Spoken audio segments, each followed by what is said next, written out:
Alexander the Great had taken Egypt, and then he had made a decision that changed the map. He had ordered a new city built on the coast facing the Mediterranean. It had been called Alexandria. It had not started as a place of old traditions or sacred archives. It had started as a project, a Greek-style city planted in an ancient land, meant to connect continents and command trade. After Alexander died, his empire had broken apart, and Egypt had fallen under new rulers who needed legitimacy fast. Alexandria had helped. It had offered a capital that looked outward toward Greek power and sea routes instead of inward to the old centres up the Nile. Merchants, sailors, officials and craftsmen had poured in. The city had grown before its institutions had caught up. Ambition had led. Structure had followed. In those early years, there had been no famous library to point to, no grand research centre that defined Alexandria. What existed was momentum, money moving through its harbour, people bringing ideas, and rulers competing to look strong and civilized. They had needed more than ships and taxes. They had needed prestige, and in the Hellenistic world, prestige had come from knowledge. That pressure had set the next step in motion. Ptolemy I needed more than ships and soldiers to hold Egypt together. He needed authority that looked permanent, so he backed an institution with state money and state protection, the Mausion, a home for scholars. This was not a private club. It worked like a research workshop that served the kingdom. For the first time in this new city, thinking became an official job. The Mausion changed the rules of learning. Instead of scholars drifting from patron to patron, they received steady support and a place to work side by side. That stability mattered. It let people focus on proving ideas, correcting texts, and building knowledge step by step. And because it was tied to the government, the work carried weight. What happened there shaped education, policy, and prestige. Word spread fast across the Greek-speaking world. If you were a learned migrant looking for safety, resources, and recognition, Alexandria pulled you in. The city began to collect minds before it collected books. Each arrival made the next one more likely until the Mausion acted like a magnet. Ptolemy I had built a permanent engine for research, and it started to run.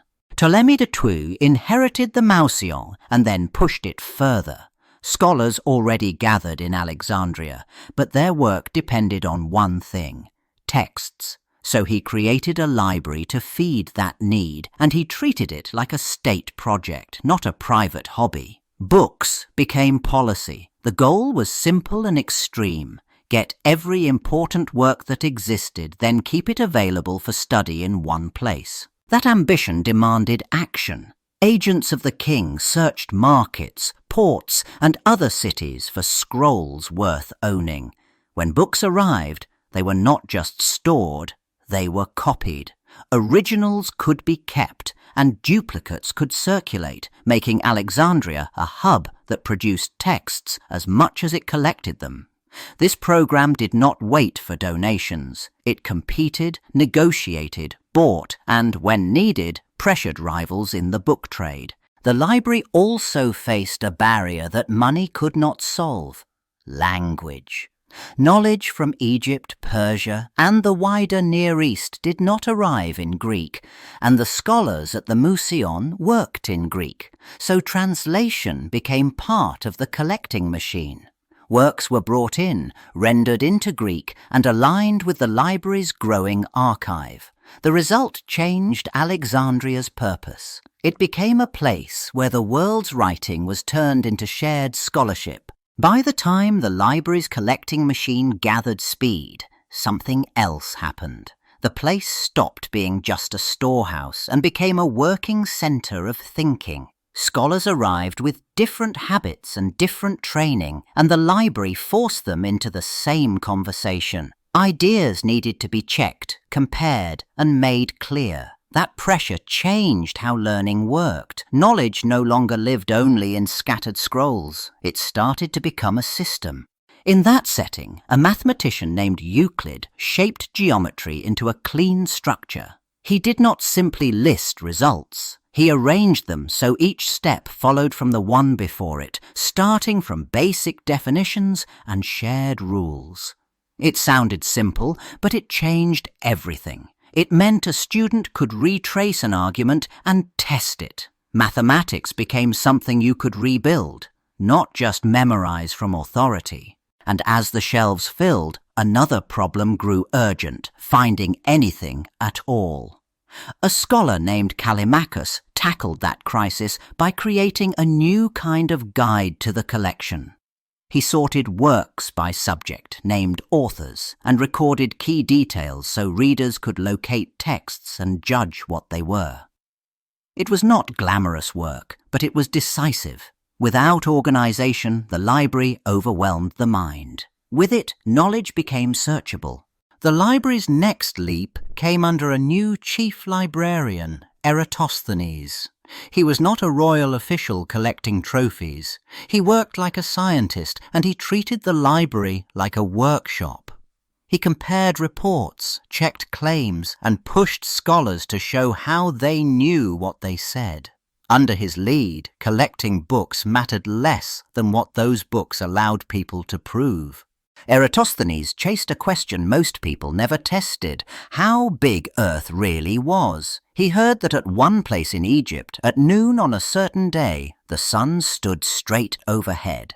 In Alexandria, it did not. He measured the sun's angle there, linked that angle to the distance between the two cities, and turned geometry into a planet-sized calculation.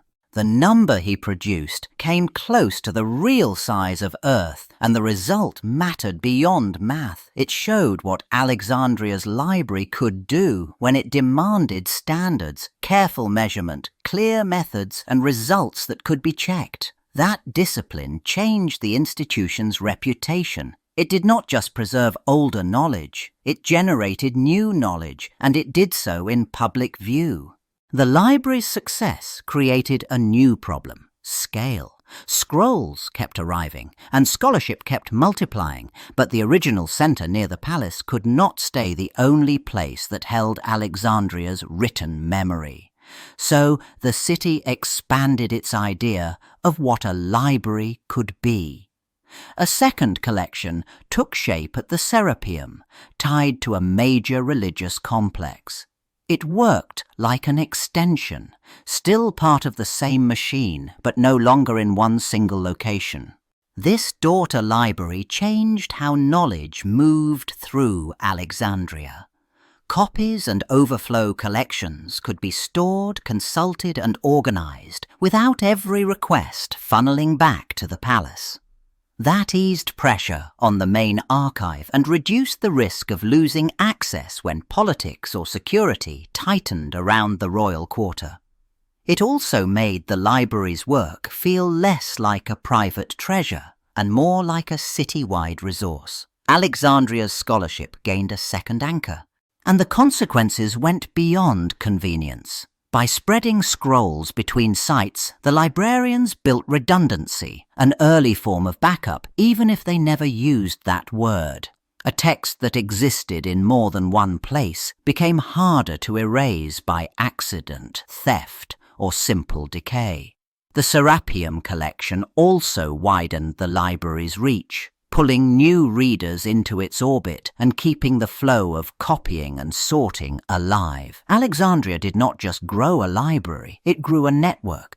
In 48 BCE, Alexandria stopped being mainly a city of scholars and became a battlefield. Julius Caesar arrived and got trapped in a brutal power struggle that turned into street fighting and a siege. He needed control of the harbour to survive, so the war pressed right up against the city's shipping lanes, warehouses, and the crowded edge of royal property, and that brought danger close to the books. During the fighting, Caesar's forces set fires near the docks to block enemy ships and deny supplies. The plan worked militarily, but fire did what fire always did. It spread. Flames moved from ship to shore, then into storage areas where papyrus and wooden crates waited for trade or copying. In that chaos, part of Alexandria's collected texts burned. It happened fast. It was irreversible. No one in that moment paused to count what vanished, but the loss mattered because it broke the library's promise of continuity. Scrolls that existed in only one copy could disappear in a single night. Catalogues could become lies overnight. Scholars could return to a shelf and find absence. The institution still stood, but it no longer felt untouchable. For the first time, Alexandria's knowledge looked mortal. After Egypt became a Roman province, Alexandria stayed important. But the library no longer sat at the center of a royal court that lived to fund it. Money came from emperors, governors, and wealthy locals, and it came with conditions. Support rose and fell with politics. Each change at the top meant new priorities. The library survived, but it started to depend on approval it could not control. Roman rule also changed what scholarship looked like. Some emperors favored Greek learning, others cared more about order than ideas. Salaries and positions shifted. Teaching had to fit what patrons wanted to hear and what officials allowed. When the city faced riots or power struggles, public life tightened. Scholars left or kept quiet. The collection needed constant copying to stay alive, and that work slowed whenever funds or stability failed. Over time, the danger was not one single blaze, but repeated strain. Papyrus decayed, catalogues went out of date, and lost rolls did not always get replaced. Unrest interrupted repairs and scattered expertise. The library endured in pieces, more like a tradition than an untouchable place. Under Rome, it remained real, but it became easier to damage and harder to rebuild. Fragility became its new normal. By late antiquity, Alexandria no longer ran on a single shared idea of what learning was for.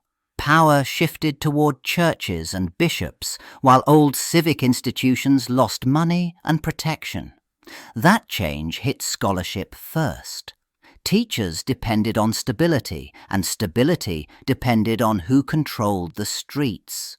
Disputes that once stayed in councils or courts spilled into public life, and the city's scholarly network started to break into rival camps. The Serapeum, once tied to the older religious order and the daughter collection, became a flashpoint.